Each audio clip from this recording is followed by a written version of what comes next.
journey through this topic, really, which led me to where I am now, was basically came out of being thanatophobic, which means having an extreme fear of death. And slowly I recovered, and I was reading so much about death, and there was much less to read. But still I realized that nobody was talking about death. My friend who died of cancer in Japan wasn't even told she had cancer.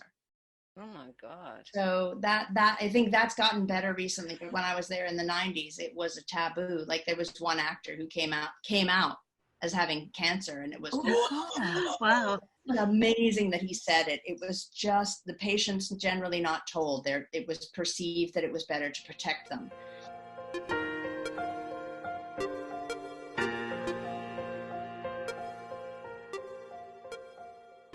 The answers to these questions are constantly changing for me, and it makes me think I am actually thinking, and I'm not just resting on my laurels and thinking I know anything. So not be afraid to change and coming from a different point of view, which is, especially when you're passionate about something, you sort of then can shut other things out if you're not careful. I just found that it's a conversations that I can never get bored with, because everyone says something new that I've not heard before.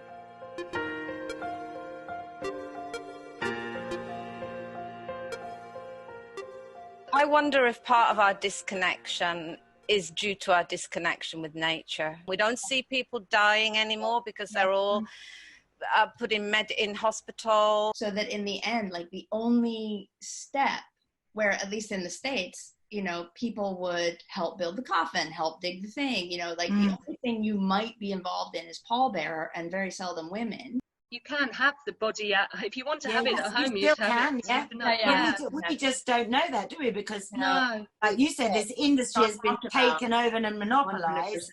It's become an economic transaction.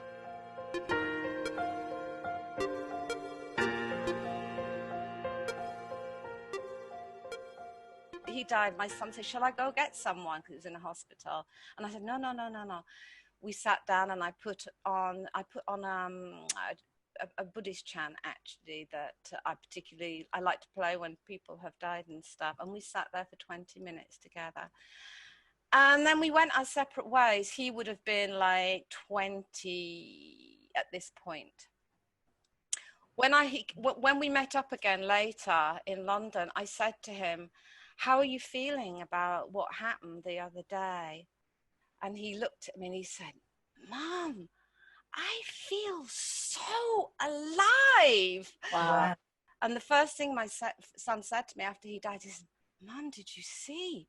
He smiled as he died."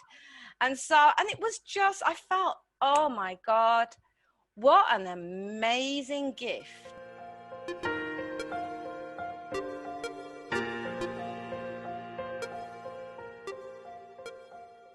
Now all has changed.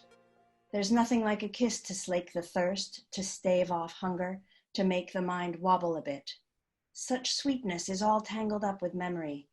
There's bliss in the moment, and thus is kindness served. Life's not a straight line aimed at death. It's curved.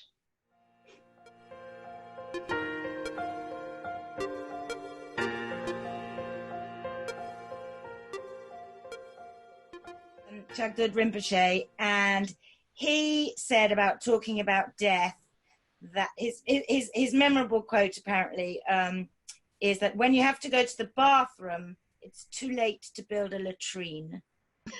I